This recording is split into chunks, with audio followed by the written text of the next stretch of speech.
সালমান শাহ তিনি ছিলেন বাংলাদেশী এক জনপ্রিয় অভিনেতা ও মডেল। তাকে আমরা সবাই সালমান শাহ নামে চিনলেও তার প্রকৃত নাম হচ্ছে চৌধুরী মোহাম্মদ শাহরিয়ার ইমন। টেলিভিশনের নাটক দিয়ে তার অভিনয় জীবন শুরু করেছিলেন। এরপর 1993 সালে তার করা প্রথম ছায়াছবি মুক্তি পায় কেয়ামত থেকে কেয়ামত। একই ছবিতে নায়িকা মৌসুমী ও গায়ক আগুনের অভিষেক হয়। 90 দশকের পর্দা কাঁপানো অনেক ছায়াছবিতে এই নায়ক অভিনয় করেছেন। তিনি সর্বমোট 27টা সিনেমায় অভিনয় করেছেন। তার অভিনীত সবকয়টা সিনেমায় ব্যবসা সফল ছিল। এরপর তিনি 1996 সালের 6 সেপ্টেম্বর রহস্যজনকভাবে মৃত্যুবরণ করেন। আজকে আমরা এই ভিডিওর মাধ্যমে নায়ক সালমান শাহর অনেক অজানা তথ্য আমরা ভিডিওতে তুলে ধরবো, যা হয়তো অনেকের কাছে অজানা ছিল, এবং তার মৃত্যু নিয়ে কিছু কথা বলবো যা হয়তো অনেকের কাছে অজানা। তাই ধৈর্য সহকারে সম্পূর্ণ ভিডিওটি দেখতে থাকুন। সালমান শাহর আসল নাম হচ্ছে চৌধুরী মোহাম্মদ শাহরিয়ার ইমন, কিন্তু চলচ্চিত্র জগতে তিনি সালমান শাহ নামে পরিচিত। তিনি 1971 সালে 19 সেপ্টেম্বর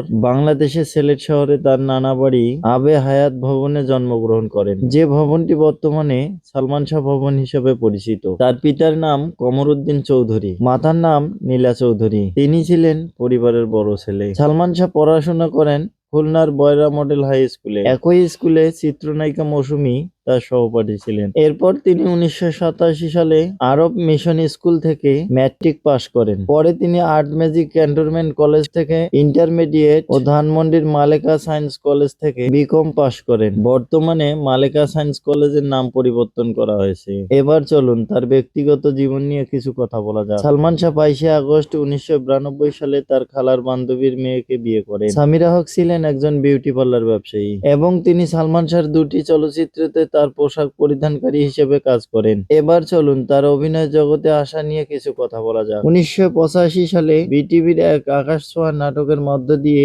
অভিনয় জগতে পা রাখেন। এরপর 1993 সালে কেয়ামত থেকে কেয়ামত ছবির মধ্য দিয়েই শুরু হয় তার সিনেমা জগৎ। একই সাথে মৌসুমী ও সালমান শাহর কেয়ামত থেকে কেয়ামত প্রথম ছবি ছিল, এবং এই ছবির মধ্য দিয়ে তার নাম পরিবর্তন করে ইমন থেকে নাম রাখা হয় সালমান শাহ। এবার চলুন তার মৃত্যুর রহস্য নিয়ে কিছু কথা বলা যাক। সালমান শাহ 1996 সালের 6 সেপ্টেম্বরে মারা যান। তার মৃত্যুটা কোনো স্বাভাবিক মৃত্যু ছিল না। ঢাকায় তার নিজ বাসার অবস্থানে ফ্যানের সাথে ঝুলন্ত অবস্থায় তার মরদেহ উদ্ধার করা হয়। ময়না তদন্তে আত্মহত্যা বলে তার প্রতিবেদন তৈরি করলেও মৃত্যুর রহস্য থেকেই যায়। অনেকে সালমান শাহর মৃত্যুর জন্য স্ত্রী সামিয়াকে অভিযোগ করেন, এমনকি তার পরিবার থেকে স্ত্রী সহ আরো কয়েকজনকে আসামি করে মামলা দায়ের করা হয়, কিন্তু পরে এই মামলার আর কোনো অগ্রগতি হয়নি। এবং সর্বশেষ 2020 সালের 14 ফেব্রুয়ারি পুলিশ জানায় যে সালমান শাহ আত্মহত্যায় করেছিলেন। সালমান শাহর পরিবার তাতে কখনো হাল ছাড়েনি। নির্মমভাবে হত্যা করে ফ্যানের সাথে ঝুলিয়ে দেওয়া হয়,